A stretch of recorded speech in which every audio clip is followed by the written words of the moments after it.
17 मार्च को जो जेपीसी का पेपर हुआ, पेपर 2, जिसमें झारखंड के 100 प्रश्न हैं। तो आज इस वीडियो में हम वैसे प्रश्नों को देखने वाले हैं जो जेएसएससी के स्टूडेंट के लिए इम्पोर्टेंट है कि जेएसएससी सीजीएल या फिर जेएसएससी की जो प्रिपरेशन कर रहे होंगे विद्यार्थी, उनके लिए कौन कौन से क्वेश्चन काफ़ी इंपॉर्टेंट है इस पेपर से रिलेटेड। तो वही सारे प्रश्नों को हम देखने वाले हैं जो जेएसएससी के आगामी एग्ज़ाम में हमें इम्पोर्टेंट है जेएसएससी के नज़रिए से। तो चलिए स्टार्ट करते हैं। पहला प्रश्न है हमारा, देख सकते हैं ये कि एफएसआई की रिपोर्ट के अनुसार झारखंड के किस जिले में वन क्षेत्र का प्रतिशत उनके कुल क्षेत्रफल के प्रतिशत से कम दर्ज है। तो सबसे कम प्रतिशत के अनुसार पे पूछा गया कि सबसे कम आपका प्रतिशत में वन कहाँ पे है 2019 की रिपोर्ट के अनुसार। तो इसका सही उत्तर है आपका जामताड़ा। अगला प्रश्न है कि कुल जनसंख्या के दृष्टिकोण से कौन सा जिला झारखंड का सबसे बड़ा जिला है, कि जनसंख्या के दृष्टि से सबसे बड़ा जिला कौन सा है। तो इसका सही उत्तर है आपका रांची। अगला प्रश्न है कि वर्तमान में कौन सा जिला झारखंड के सबसे अधिक क्षेत्रफल पर फैला है, कि क्षेत्रफल के नज़रिए से सबसे बड़ा जिला कौन सा है। तो पश्चिमी सिंहभूम। अगला है कि लाह के किस किस्म के उत्पादन का योगदान झारखंड में सबसे ज़्यादा है, कि लाह का उत्पादन होता है तो लाह का किस प्रकार का उत्पादन सबसे ज़्यादा होता है। तो अगहनी लाह का उत्पादन सबसे ज़्यादा होता है। अगला है कि किस किस्म का रेशम का उत्पादन झारखंड में सबसे ज़्यादा होता है। तो इसका सही उत्तर है आपका तसर। नेक्स्ट है कि आपका जो जमशेदपुर में टाटा अभियंत्रण एवं लोकोमोटिव कंपनी जो टेल्को है, इसकी स्थापना कब किया गया था। तो इसकी स्थापना आपका 1945 में किया गया था। बूढ़ाघाट जलप्रपात किस नदी पे अवस्थित है। तो ये बुरहा नदी पे अवस्थित है। निम्नलिखित में से झारखंड में सबसे ऊंचा बिंदु कौन सा है। तो नेतरहाट। अगला है कि डाल्टनगंज के नज़दीक किस किस्म का लौह अयस्क पाया जाता है। तो डाल्टनगंज में आपका मैग्नेटाइट किस्म का लौह अयस्क पाया जाता है। ये सारे जेपीएससी से रिलेटेड है, तो हमको जेएसएससी वाले ही क्वेश्चन आगे देखने हैं सारे। ये गोमिया में स्थित भारतीय विस्फोटक लिमिटेड की स्थापना किस वर्ष किया गया था। तो इसका सही उत्तर है आपका 1956 में। आपका गोमिया में जो विस्फोटक कारखाना है उसका स्थापना आपका 1956 में किया गया था।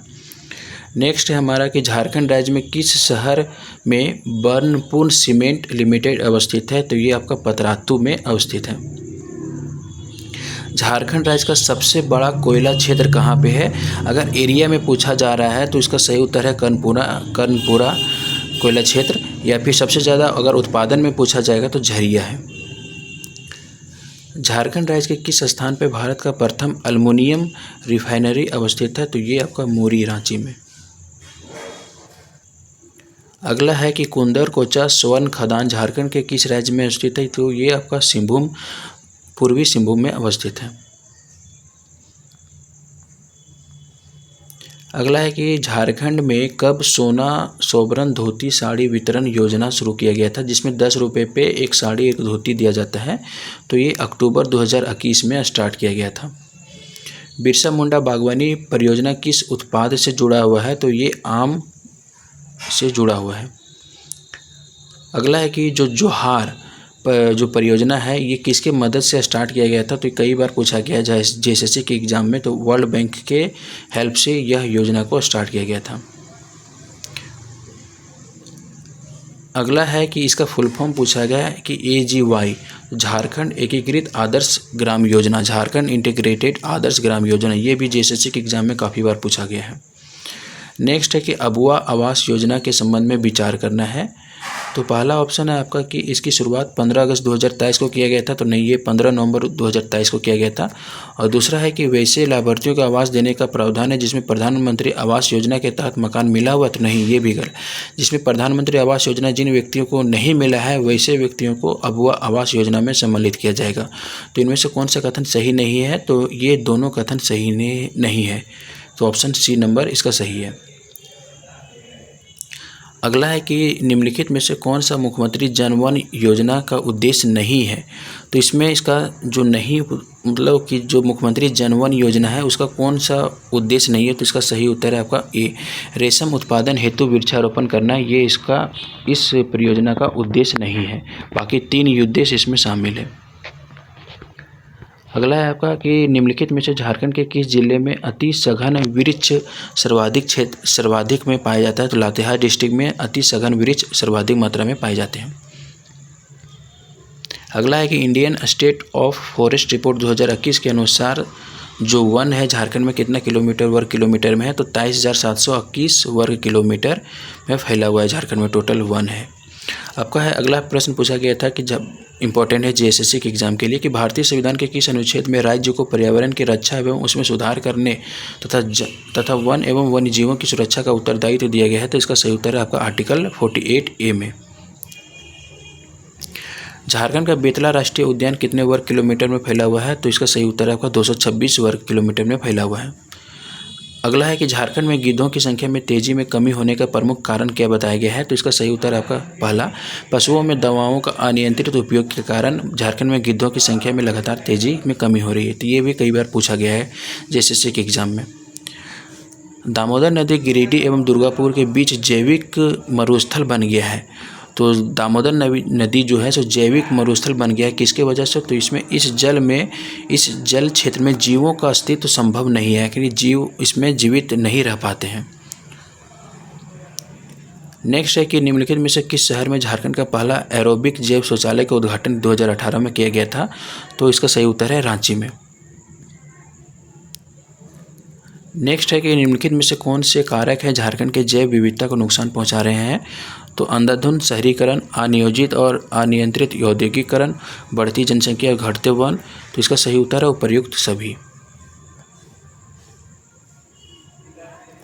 नेक्स्ट है कि वन कानून के तहत संरक्षित वन से क्या तात्पर्य है? तो इसका सही उत्तर है आपका ऑप्शन नंबर ए, सभी गतिविधियों पर प्रतिबंध।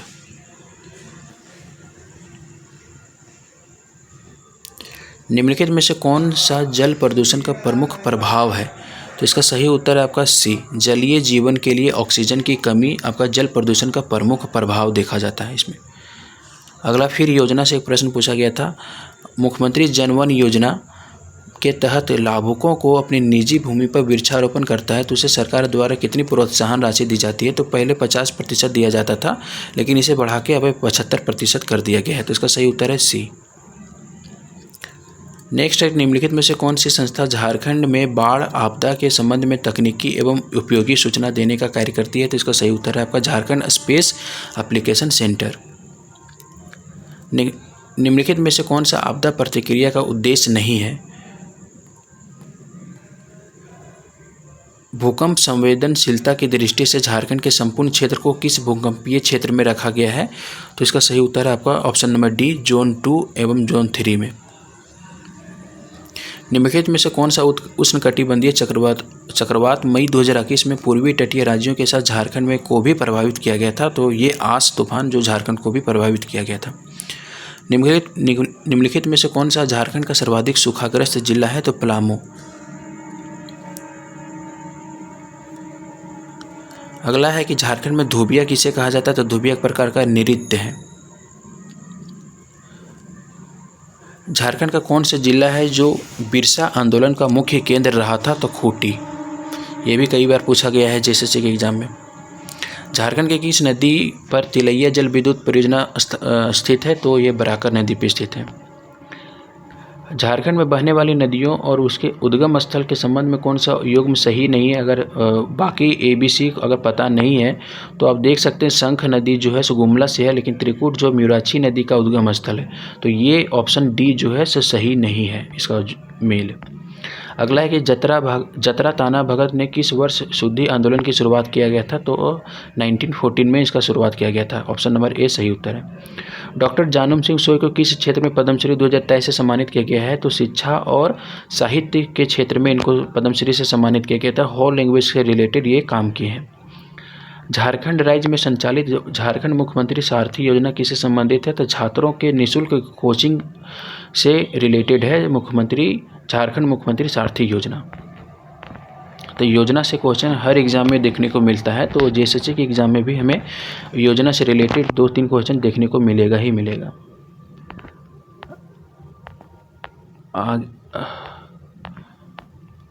ये भी क्वेश्चन आपका जेएसएससी से इम्पोर्टेंट है, जेएसएससी के एग्जाम में पूछा जा सकता है कि उरांव शासन व्यवस्था में गांव का प्रधान कौन होता है? तो महतो। नाया किस जनजाति पंचायत के मुखिया का नाम है? तो बिरहोर। पहाड़िया जनजाति व्यवस्था में गांव के प्रमुख को क्या कहा जाता है? तो मांझी। ये भी काफ़ी इंपॉर्टेंट क्वेश्चन है, कई बार पूछा गया है। नाग वंशावली के अनुसार नागवंशी राज्य की राजधानी को सुत्यांबे से चुटिया ले जाने का काम किस राजा के द्वारा किया गया था? तो नृपति प्रताप राय के द्वारा सुत्यांबे से चुटिया आपका नागवंशियों की राजधानी को बनाया गया था। चुटिया को प्रताप राय के द्वारा राजधानी बनाया गया था। अगला प्रश्न है कि 1855-56 के हुल का नेतृत्व हजारीबाग में किसने किया था? तो इसका सही उत्तर है लुबिया मांझी और बेरू मांझी के द्वारा। छोटा नागपुर कैथोलिक सभा के पहले अध्यक्ष कौन थे? तो बेनिफिस लकड़ा। 64 नंबर का क्वेश्चन, आपको अगर इसका आंसर पता हो तो नीचे कमेंट बॉक्स में आप अवश्य बताएं। काफ़ी इंपॉर्टेंट प्रश्न है कि झारखंड क्षेत्र स्वशासी परिषद के गठन का निर्णय कब लिया गया था? इसका स्थापना 9 अगस्त 1995 को किया गया था, लेकिन इसका निर्णय गठन का कब किया गया था? तो दिसंबर 1994 में ही इसका निर्णय किया गया था।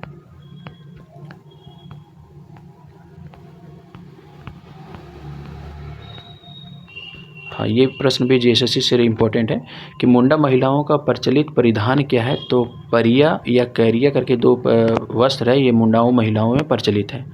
झारखंड के तीसरे राज्यपाल कौन है? तो एम राजा जोइस। बजट से रिलेटेड क्वेश्चन पूछा गया है, जो जेएसएससी की एग्जाम में पूछने का पूरी संभावना है। 2022-23 के बजट में झारखंड सरकार ने सबसे ज़्यादा पैसा 13.54% किस पे किया गया था? तो सबसे ज़्यादा पैसा आपका शिक्षा व्यवस्था को सुधार करने के लिए बजट का सबसे ज़्यादा पैसा खर्च किया गया था। कटहा ब्राह्मण का भोजन एवं गोदान किस संस्कार से जुड़ा हुआ है? तो मृत्यु से जुड़ा हुआ है।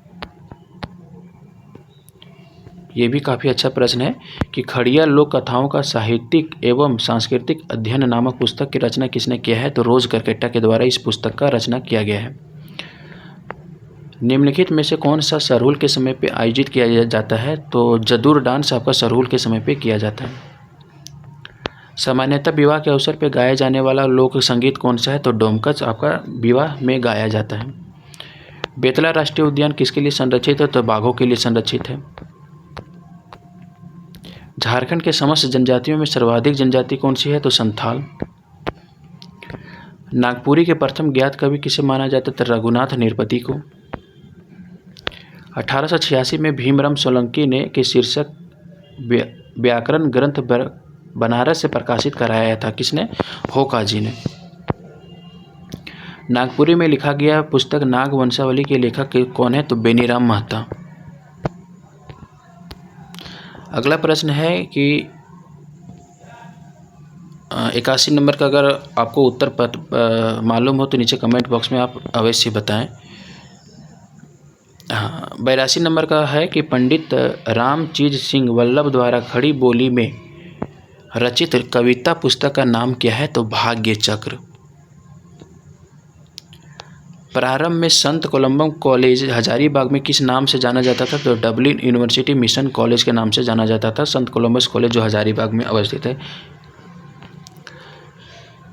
अगला है कि झारखंड के नेतरहाट आवासीय विद्यालय नेतरहाट के संबंध में विचार करें। तो इसकी स्थापना 15 नवंबर 1954 को किया गया था। सही है। पहला बैच 60 विद्यार्थियों के साथ शुरू हुआ था। ये भी सही है। और इसके पहले प्राचार्य का नाम चार्ल्स नेपियर था। ये भी सही है। और ये झारखंड के गुमला जिला में है। ये गलत है। तो इसका सही उत्तर है ऑप्शन नंबर सी 1, 2 और 3। नेक्स्ट प्रश्न है कि निम्नलिखित में से किस तिथि को Indian school of mines Dhanbad की स्थापना ISM के किया गया था? तो 9 दिसंबर 1926 को। ये भी कई बार रिपीटेड क्वेश्चन है। झारखंड के किस शहर में मोहन कुमार मंगलम स्टेडियम है? तो ये बोकारो स्टील सिटी में है। मोहन आहूजा पूछा जाएगा तो ये जमशेदपुर में है। झारखंड के नीरज कुमार मिश्रा किस खेल से संबंधित है? तो शतरंज से संबंधित है। भारतीय हॉकी टीम जयपाल सिंह के कप्तानी में 1928 में ओलंपिक खेल में कौन सा मेडल प्राप्त किया गया था? तो गोल्ड प्राप्त किया गया था। कई बार पूछा गया है एग्जाम में। भारत ने किस टीम को हराकर 2023 में महिला हॉकी एशियाई चैंपियनशिप ट्रॉफी जीती? तो जापान को हराकर। श्री दीपक मंडल किस खेल से संबंधित है? तो इसका आंसर मुझे नहीं पता है दोस्तों।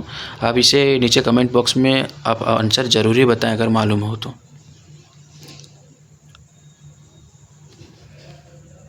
ये सारे प्रश्न तो जेपीएससी से रिलेटेड है, ये जेपीएससी के एग्ज़ाम में के लिए महत्वपूर्ण है। तो लगभग हमने सारे प्रश्नों को देख लिए जो जेएसएससी के एग्ज़ाम से रिलेटेड है या जेएसएससी के एग्ज़ाम के लिए काफ़ी महत्वपूर्ण है। अगर यह वीडियो आपको पसंद आया होगा दोस्तों तो इसे अपने दोस्तों के साथ भी शेयर करें। वीडियो को लास्ट तक देखने के लिए आपका बहुत बहुत धन्यवाद।